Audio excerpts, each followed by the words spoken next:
नमस्कार। दोपहर समाचार में आपका स्वागत है।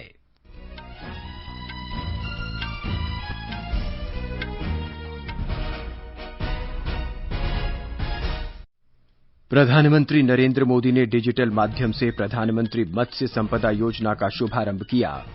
ई गोपाला ऐप का भी उद्घाटन। रक्षा मंत्री राजनाथ सिंह ने अंबाला के वायुसेना अड्डे पर 5 राफेल लड़ाकू विमानों की पहली खेप औपचारिक रूप से भारतीय सेना में शामिल की। देश में अब तक कोविड-19 से 34,71,000 मरीज स्वस्थ। विदेश मंत्री एस जयशंकर आज मॉस्को में शंघाई सहयोग संगठन के विदेश मंत्रियों की परिषद की बैठक में भाग लेंगे और सेरेना विलियम्स लगातार 11वीं बार अमेरिकी ओपन टेनिस टूर्नामेंट के सेमीफाइनल में पहुंची।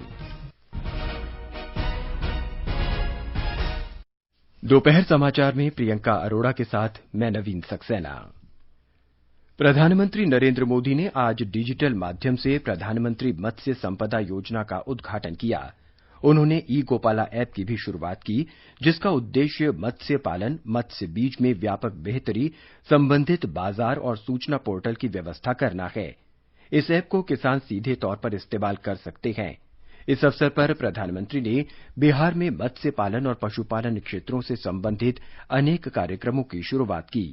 प्रधानमंत्री मत्स्य संपदा योजना एक ऐसा अग्रणीय कार्यक्रम है जिसमें मत्स्य पालन क्षेत्र में सतत विकास पर अधिक ध्यान दिया गया है। इस योजना पर 20,000 करोड़ रुपए से अधिक की राशि निवेश की जाएगी। अब तक मत्स्य पालन क्षेत्र में निवेश की जाने वाली ये सबसे बड़ी राशि है। इसका उद्देश्य वर्ष 2024-25 तक अतिरिक्त 70 लाख टन मछली उत्पादन बढ़ाना है। अपने संबोधन में प्रधानमंत्री ने कहा कि इन सभी योजनाओं के शुरू करने का उद्देश्य 21वीं शताब्दी के भारत के सभी गांवों को ऊर्जा और आत्मनिर्भरता के क्षेत्र में और मजबूत बनाना है। जितनी भी ये योजनाएं शुरू हुई है, उनके पीछे की सोच ही यही है कि हमारे गांव 21वीं सदी के भारत, आत्मनिर्भर भारत की ताकत बने, ऊर्जा बने।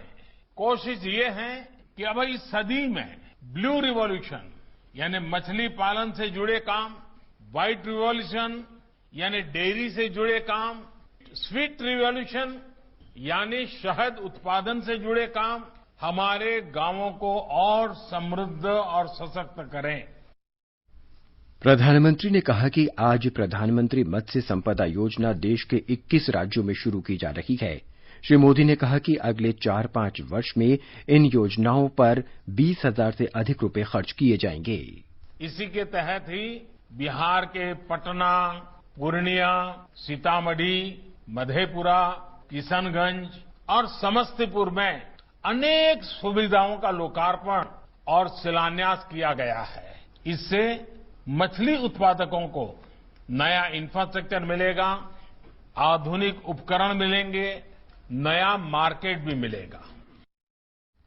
प्रधानमंत्री ने कहा कि इन सुविधाओं के माध्यम से मत्स्य उत्पादन के क्षेत्र को नए आधार, आधुनिक साजोसामान और नए बाजार मिलेंगे। उन्होंने कहा कि देश के सभी भागों में मछली के व्यापार को ध्यान में रखते हुए पहली बार इस तरह की एक बड़ी योजना तैयार की गई है। मछली से जुड़े व्यापार कारोबार को देखने के लिए अब अलग से मंत्रालय भी बनाया गया है। इससे भी हमारे मछुआरे साथियों को, मछली के पालन और व्यापार से जुड़े साथियों को सुविधा हो रही है। लक्ष्य ये भी है कि आने वाले 3-4 साल में मछली निर्यात को 2 गुना किया जाए। इससे सिर्फ फिशरीज सेक्टर में ही रोजगार के लाखों नए अवसर पैदा होंगे। उन्होंने कहा कि प्रधानमंत्री किसान सम्मान निधि योजना के अंतर्गत राशि सीधे तौर पर देश के 10 करोड़ से अधिक किसानों के बैंकों में जमा करा दी जाएगी। इनमें से करीब 75 लाख किसान बिहार के हैं। उन्होंने कहा कि अब तक बिहार के किसानों के बैंक खातों में करीब 6,000 करोड़ रुपए जमा कराए जा चुके हैं। प्रधानमंत्री ने कहा कि ई गोपाला ऐप एक डिजिटल माध्यम होगा जिससे मवेशी मालिक आधुनिक मवेशियों का चुनाव कर सकेंगे। इस ऐप से मवेशी मालिकों को उत्पादकता, स्वास्थ्य और चारा से संबंधित सभी सूचनाएं उपलब्ध होंगी। श्री मोदी ने लोगों से अपील की कि वो कोरोना महामारी के दौरान सावधानी के सभी उपाय करें। रक्षा मंत्री राजनाथ सिंह ने 5 रफाल लड़ाकू विमानों की पहली खेप आज अंबाला के वायुसेना अड्डे पर एक विशेष समारोह में भारतीय सेना में शामिल की। इस अवसर पर परंपरागत सर्वधर्म पूजा की गई। इस दौरान फ्रांस की रक्षा मंत्री फ्लोरेंस पार्ले भी उपस्थित थी। उन्होंने रफाल Su-30 और जगुआर विमानों का प्रदर्शन देखा। इस अवसर पर रक्षा मंत्री राजनाथ सिंह ने कहा कि रफाल सौदा देश की सुरक्षा के लिए महत्वपूर्ण साबित होगा। फ्रांस के साथ राफेल डील भारत की नेशनल सिक्योरिटी में एक गेम चेंजर है। इसका लॉन्ग रेंज ऑपरेशन, अपने वजन के बराबर आर्मामेंट और एडिशनल फ्यूल कैरी करने की कैपेसिटी, सॉफ्ट लैंडिंग ग्राउंड से ऑपरेट करने की एबिलिटी, हाई स्पीड जैसी खूबियां इसे दुनिया के बेस्ट एयरक्राफ्ट में से एक बनाती हैं। इस प्रदर्शन में स्वदेश निर्मित तेजस और सारंग हेलीकॉप्टर एरोबेटिक टीम ने भी भाग लिया। प्रमुख रक्षा अध्यक्ष जनरल बिपिन रावत और वायुसेना प्रमुख air chief marshal RKS Bhadauria भी इस अवसर पर मौजूद थे। एक रिपोर्ट। आज अंबाला वायुसेना स्टेशन पर रफाल को भारतीय वायुसेना में शामिल किए जाने के मौके पर भारतीय वायुसेना के जांबाजों ने अपना शौर्य दिखाया। आकाश में गूंजते तेजस भारत की आत्मनिर्भर होने की क्षमता का गवाह बने, तो सारंग हेलीकॉप्टर के जांबाजों की टीम ने अपने जौहर दिखाकर बता दिया कि भारतीय वायुसेना हर स्थिति का सामना करने के लिए सक्षम है। इन पलों के गवाह बने फ्रांस के सशस्त्र बलों की मंत्री फ्लोरेंस पार्ले और रक्षा मंत्री राजनाथ सिंह ने भारतीय वायुसेना की क्षमताओं को सराहा। इस मौके पर भारतीय वायुसेना के अधिकारियों और जवानों के जोश और तेजस के करतब देखकर रक्षा मंत्री राजनाथ सिंह और वहां मौजूद सभी लोग गौरवान्वित महसूस कर रहे थे। अश्विनी कुमार शर्मा, आकाशवाणी समाचार, चंडीगढ़। 5 रफाल विमानों की पहली खेप 27 जुलाई को फ्रांस से अंबाला के इस वायुसेना अड्डे पर पहुंची थी। भारत और जापान ने भारतीय सशस्त्र बल और जापान के आत्मरक्षा बल के बीच आपूर्ति और सेवाओं के प्रावधान से संबंधित आदान प्रदान के एक समझौते पर हस्ताक्षर किए हैं। नई दिल्ली में रक्षा सचिव डॉक्टर अजय कुमार और जापान के राजदूत श्री सुजुकी सातोशी ने इस समझौते पर हस्ताक्षर किए। इस समझौते से भारत और जापान के सशस्त्र बलों के बीच सैन्य गतिविधियों के बारे में सहयोग को बढ़ावा मिलेगा तथा विशेष सामरिक और वैश्विक भागीदारी के सिलसिले में द्विपक्षीय रक्षा सहमति को बढ़ावा मिलेगा। ये समाचार आकाशवाणी से प्रसारित किए जा रहे हैं। ताजा समाचार जानने के लिए आप हमारे Twitter handle @AIR News Hindi को फॉलो कर सकते हैं। ये आकाशवाणी है। देश में कोविड-19 से स्वस्थ होने वालों की दर 77.74% तक पहुंच गई है। पिछले 24 घंटे के दौरान 72,939 से अधिक लोग ठीक हो चुके हैं। स्वास्थ्य मंत्रालय ने बताया है कि 34,71,783 मरीज स्वस्थ हुए हैं। संक्रमण के कुल मामलों में से सक्रिय मामलों की संख्या 20.58% रह गई है। टेस्ट, ट्रैक और ट्रीट की नीति से स्वस्थ होने वालों की संख्या बढ़ी है और मृत्यु दर कम हुई है। वर्तमान में मृत्यु दर 1.68% पर आ गई है। देश में पिछले 24 घंटों के दौरान 95,735 कोविड-19 के नए मामले सामने आए हैं। केवल 5 राज्यों से 60% मामलों का पता चला है। महाराष्ट्र में 23,000, आंध्र प्रदेश में 10,000 से अधिक मामले सामने आए हैं। पूरे देश में कुल 44,65,863 लोग संक्रमित हैं। फिलहाल देश में 9,19,018 सक्रिय मामले हैं। पिछले 24 घंटे के दौरान 1,172 मरीजों की इस संक्रमण से मौत हुई है।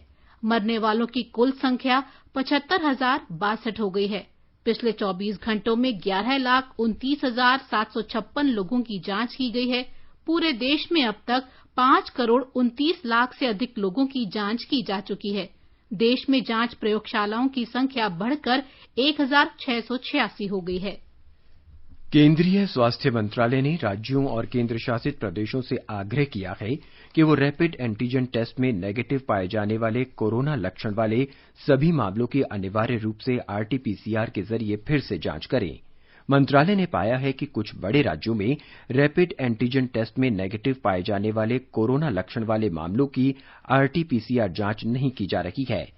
स्वास्थ्य मंत्रालय और भारतीय आयुर्विज्ञान अनुसंधान परिषद ने संयुक्त रूप से इस बारे में राज्यों को पत्र लिखा है। मंत्रालय के बयान में कहा गया है कि यह सुनिश्चित करना आवश्यक है कि कोरोना लक्षण वाले नेगेटिव मामलों की अनिवार्य रूप से जांच हो ताकि उनके संपर्क में आने वालों में संक्रमण न फैल सके। महाराष्ट्र में कोविड के 23,816 नए मामलों के साथ कोरोना वायरस का आंकड़ा 10 लाख पर पहुंचने वाला है। राज्य में कोरोना संक्रमित लोगों की कुल संख्या 9,67,349 हो गई है। इस समय 2,52,734 रोगियों का उपचार चल रहा है। राज्य के स्वास्थ्य विभाग के अनुसार और 325 लोगों की मृत्यु के साथ ही मरने वालों की संख्या बढ़कर 28,787 हो गई है। कुल 13,906 मरीजों को कल अस्पतालों से छुट्टी दे दी गई। स्वस्थ होने वाले लोगों की संख्या 6,86,662 हो गई है। मुंबई में 2,227 नए मामले सामने आए। शहर में 25,665 लोगों का उपचार चल रहा है, जबकि 43 और लोगों की मृत्यु के साथ ही मरने वालों की संख्या 7,975 पर पहुंच गई है। इस बीच महामारी के प्रसार को रोकने के लिए सांगली जिले में कल से 10 दिन की जनता कर्फ्यू की घोषणा की गई है। सांगली जिले के कलेक्टर अभिजीत चौधरी ने लोगों से इस दौरान घरों में ही रहने की अपील की है। ब्यौरा हमारी संवाददाता से। सिंधुदुर्ग जिला कलेक्टर के मंजू लक्ष्मी और सर्जन डॉक्टर धनंजय चाकुरकर की अपील के बाद इंडियन मेडिकल एसोसिएशन की ओर से निजी डॉक्टरों ने जिला अस्पताल में सेवाएं देने का फैसला किया है। सिंधुदुर्ग जिला अस्पताल के डॉक्टर स्वयं कोरोना बाधित होने के बाद जिले के रोगियों के इलाज पर सवाल लग गया। इन हालात के मद्देनजर इंडियन मेडिकल एसोसिएशन के जिला अध्यक्ष डॉक्टर संजय केसरी ने बताया कि जिला अस्पताल के डॉक्टरों के स्वस्थ होने तक एसोसिएशन द्वारा वहां मुफ्त सेवा दी जाएगी।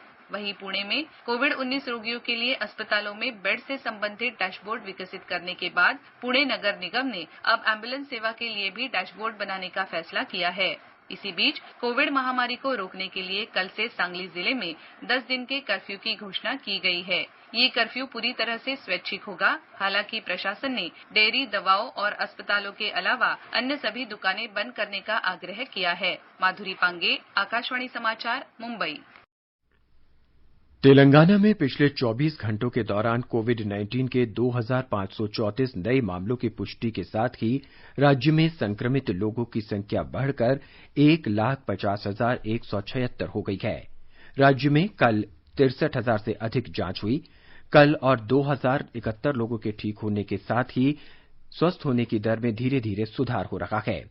अब स्वस्थ होने की दर 78% हो गई है। राज्य में अब तक 1,17,143 लोग ठीक हुए। राज्य चिकित्सा और स्वास्थ्य विभाग के बुलेटिन में बताया गया है कि पिछले 24 घंटों के दौरान हैदराबाद से कोविड-19 के 387 नए मामलों की पुष्टि हुई है, जबकि रंगारेड्डी, मेडचल, मलकाजगिरी, करीमनगर, खम्मन, नलगोंडा और सिद्दीपेट जिले में भी 100 से अधिक मामलों की पुष्टि हुई। केंद्र शासित प्रदेश चंडीगढ़ में कल कोविड-19 के 232 नए मामले सामने आए। 2 लोगों की मौत हो गई है, जबकि 180 लोगों को स्वस्थ होने के बाद छुट्टी दे दी गई है। चंडीगढ़ में इस वायरस से संक्रमित लोगों की संख्या बढ़कर 6,704 हो गई है। 4,140 लोग ठीक हो चुके हैं और 2,484 लोगों का इलाज चल रहा है। केंद्र शासित प्रदेश चंडीगढ़ के स्वास्थ्य विभाग के अनुसार कोविड-19 से अब तक 80 लोगों की मौत हो चुकी है।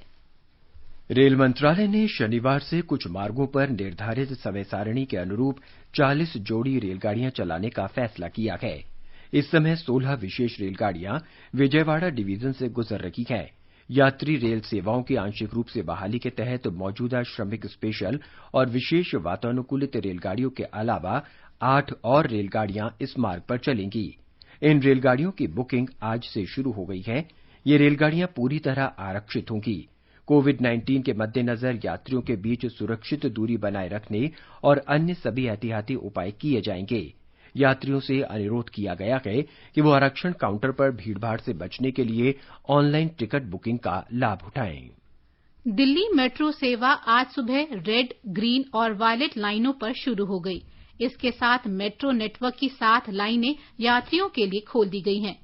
कोविड-19 महामारी के कारण 5 महीने तक बंद रहने के बाद दिल्ली मेट्रो सोमवार से येलो लाइन पर शुरू हुई थी। गुरुग्राम में रैपिड मेट्रो भी सोमवार से शुरू हुई थी। कल ब्लू और पिंक लाइनों पर मेट्रो सेवा शुरू हुई थी।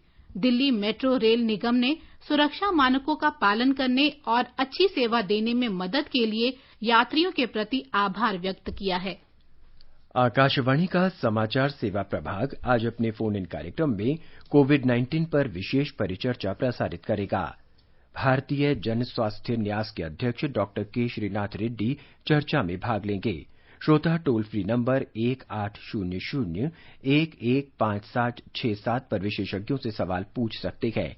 श्रोता 011-2331-4444 पर भी सवाल पूछ सकते हैं।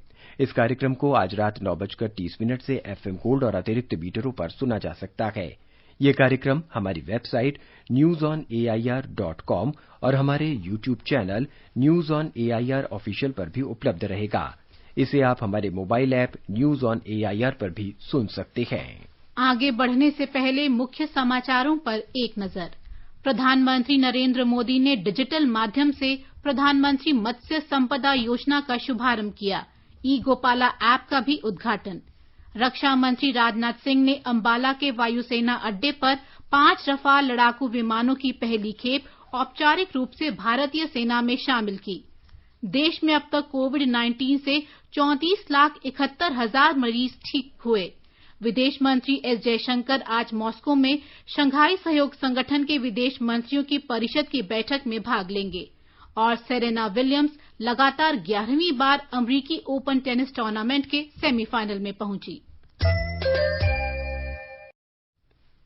विदेश मंत्री एस जयशंकर आज मॉस्को में शंघाई सहयोग संगठन के विदेश मंत्रियों की परिषद की बैठक में भाग लेंगे।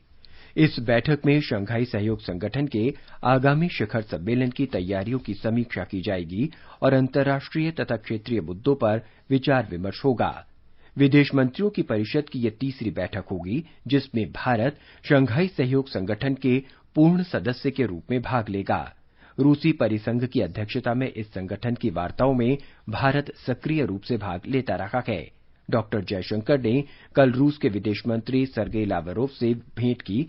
विदेश मंत्री ने कहा कि भारत और रूस के बीच बातचीत विशेष सामरिक साझेदारी को प्रतिबिंबित करती है। श्री जयशंकर ने किर्गिस्तान के विदेश मंत्री चिंगिज हैदरबेकोव से भी मुलाकात की। उन्होंने इस मुलाकात को सार्थक बताया और श्री हैदरबेकोव को कोविड-19 संकट के दौरान भारतीय नागरिकों को स्वदेश लौटने में मदद देने के लिए धन्यवाद दिया। श्री जयशंकर ने ताजिकिस्तान के विदेश मंत्री सिराजुद्दीन मोहिरुद्दीन से भी बैठक की। अपनी आत्मनिर्भर श्रृंखला के अंतर्गत आज हम जानकारी दे रहे हैं P7 हेवी ड्रॉप सिस्टम के बारे में। इसका विकास रक्षा अनुसंधान और विकास संगठन ने किया है।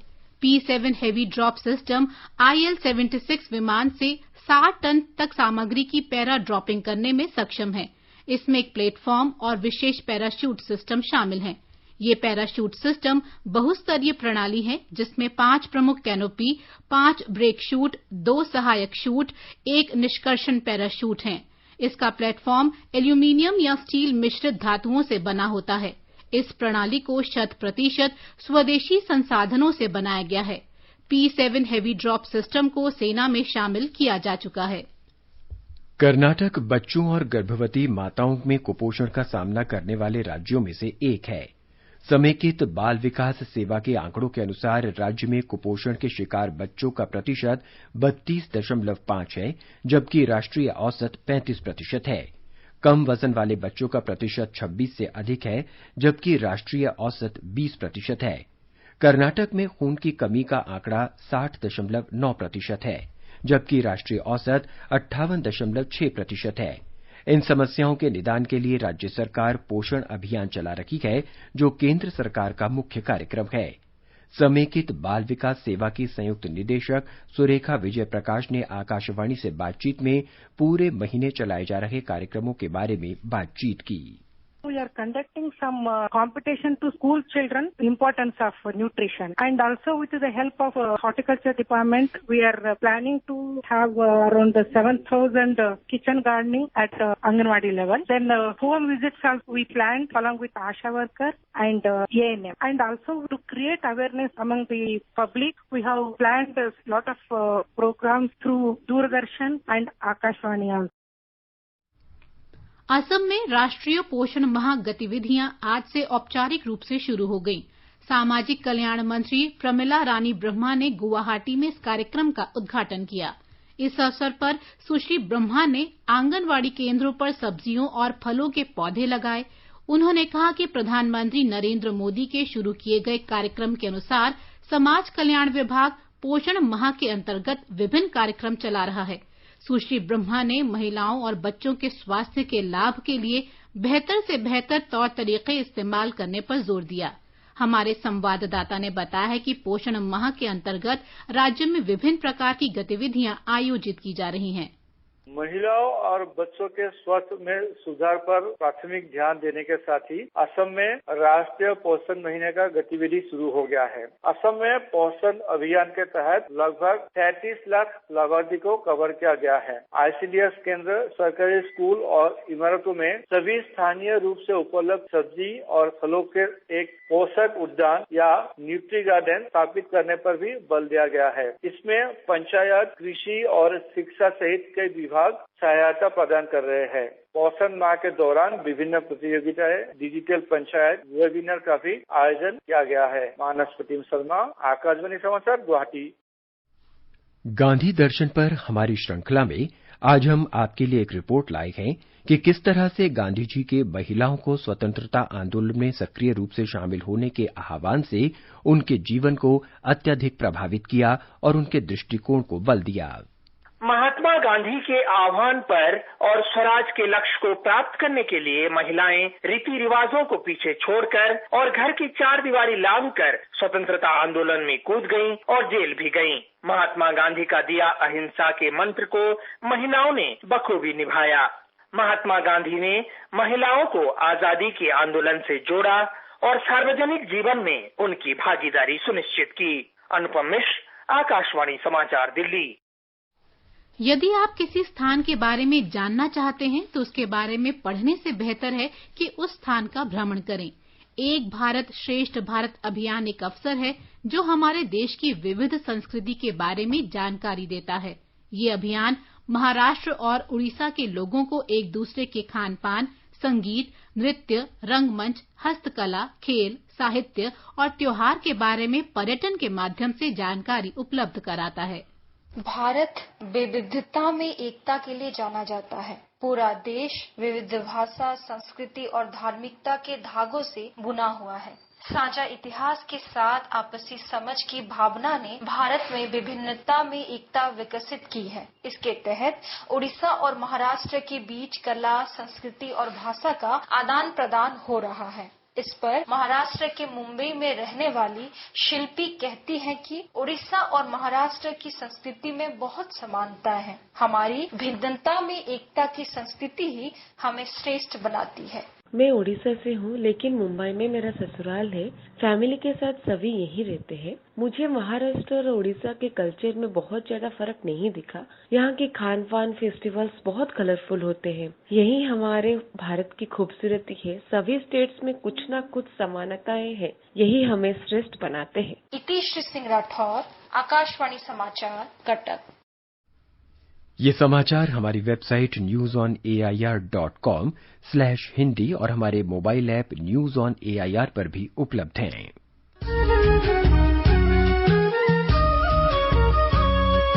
All India Radio presents Northeast Diary, glimpses of the news of the week from the northeastern states. All about the region, a gateway to Southeast Asia, the developments and the destinations to look forward to. News from the art, cultural and entertainment world of the northeastern states of India. All this and more.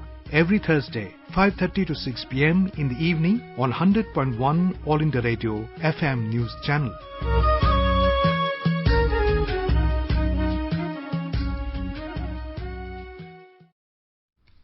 दोपहर समाचार में आपका फिर स्वागत है। Serena Williams लगातार 11वीं बार अमेरिकी ओपन टेनिस टूर्नामेंट के सेमीफाइनल में पहुंच गई हैं। न्यूयॉर्क में कल रात उन्होंने महिला सिंगल्स के क्वार्टर फाइनल में स्वेताना पिरोनकोवा को 4-6, 6-3, 6-2 से हराया।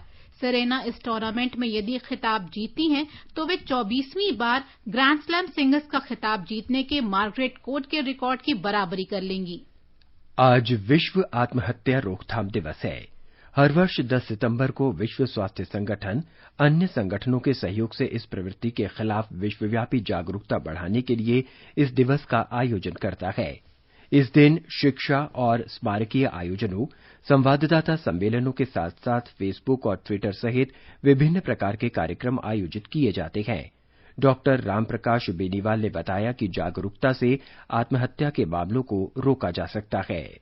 अगर हम सब साथ मिलकर काम करें तो हम आत्महत्या को रोक सकते हैं। इसलिए हम प्रतिज्ञा करते हैं कि हम जब भी कोई व्यक्ति इस टाइप की प्रॉब्लम से गुजर रहा है उसकी बात को ध्यान से सुनें और उसकी चीज को, फीलिंग्स को समझें और उसको प्रॉपर एडवाइस करें। इंडिविजुअल लेवल पे अगर हम बात करें तो आत्महत्या का कारण डिप्रेशन ज्यादातर पाया जाता है। इसके अलावा फैमिली प्रॉब्लम्स, बीमारियां हैं, उसकी वजह से भी सुसाइड लोग बाग आत्महत्या करते हैं। जल्दी से जल्दी आप अपने डॉक्टर या साइकियाट्रिस्ट, मनोचिकित्सक से संपर्क करें। शिक्षा मंत्रालय शिक्षक पर्व के दौरान 21वीं सदी में स्कूल शिक्षा विषय पर आज से 2 दिन की ऑनलाइन कार्यशाला आयोजित कर रहा है।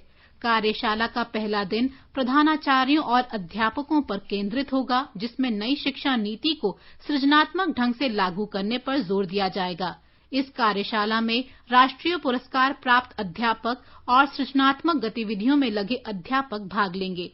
इस कार्यशाला को प्रधानमंत्री नरेंद्र मोदी कल संबोधित करेंगे। कार्यशाला के दूसरे दिन विषय विशेषज्ञ नई शिक्षा नीति पर चर्चा करेंगे। शिक्षक पर्व 8 सितंबर से 25 सितंबर तक मनाया जा रहा है। उपराष्ट्रपति एम वेंकैया नायडू ने कहा है कि मातृभाषा भारतीय संस्कृति तथा मूल्यों और पर्यावरण की सुरक्षा तथा संरक्षण तेलुगु साहित्यकार विश्वनाथ सत्यनारायण को सच्ची श्रद्धांजलि होगी। कवि सम्राट विश्वनाथ सत्यनारायण की 125वीं जयंती के सिलसिले में आयोजित समारोह का वर्चुअली शुभारंभ करते हुए श्री नायडू ने उन्हें भारतीय संस्कृति और परंपराओं की अभिव्यक्ति बताया। मध्य प्रदेश में भारी वर्षा और बाढ़ से हुए नुकसान का जायजा लेने के लिए केंद्रीय दल आज से 3 दिन के दौरे पर है। अगस्त के अंत में राज्य में लगातार भारी बारिश के कारण कई जिलों में बाढ़ आ गई थी। केंद्रीय दल 12 सितंबर को दिल्ली वापस आएगा। ब्यौरा हमारे संवाददाता से।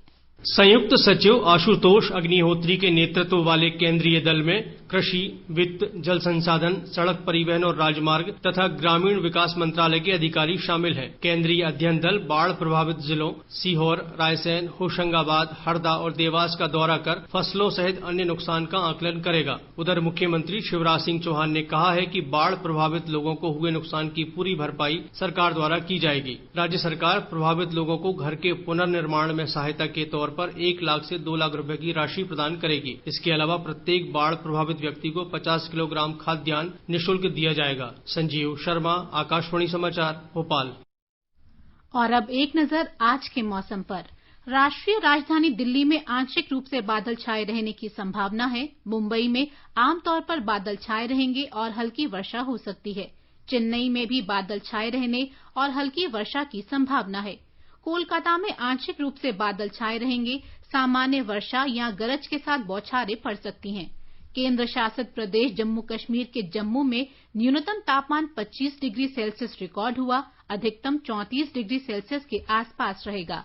श्रीनगर में न्यूनतम तापमान 14 डिग्री रहा और अधिकतम 30 डिग्री सेल्सियस करीब रहेगा। जम्मू और श्रीनगर दोनों जगह आसमान आमतौर पर साफ रहेगा। गिलगित और मुजफ्फराबाद में आमतौर पर आसमान साफ रहेगा। गिलगित में न्यूनतम तापमान 15 डिग्री सेल्सियस रिकॉर्ड किया गया और अधिकतम 33 डिग्री सेल्सियस तक जा सकता है। मुजफ्फराबाद में न्यूनतम तापमान 21 डिग्री सेल्सियस रिकॉर्ड किया गया, जबकि अधिकतम 35 डिग्री सेल्सियस रहने का अनुमान है। अंत में मुख्य समाचार एक बार फिर। प्रधानमंत्री नरेंद्र मोदी ने डिजिटल माध्यम से प्रधानमंत्री मत्स्य संपदा योजना का शुभारंभ किया। ई गोपाला ऐप का भी उद्घाटन। रक्षा मंत्री राजनाथ सिंह ने अंबाला के वायुसेना अड्डे पर 5 राफेल लड़ाकू विमानों की पहली खेप औपचारिक रूप से भारतीय सेना में शामिल की। देश में अब तक कोविड-19 से 34,71,000 मरीज स्वस्थ। विदेश मंत्री एस जयशंकर आज मॉस्को में शंघाई सहयोग संगठन के विदेश मंत्रियों की परिषद की बैठक में भाग लेंगे। और सेरेना विलियम्स लगातार 11वीं बार अमेरिकी ओपन टेनिस टूर्नामेंट के सेमीफाइनल में पहुंची। इसके साथ ही दोपहर समाचार का ये अंक समाप्त हुआ। नमस्कार।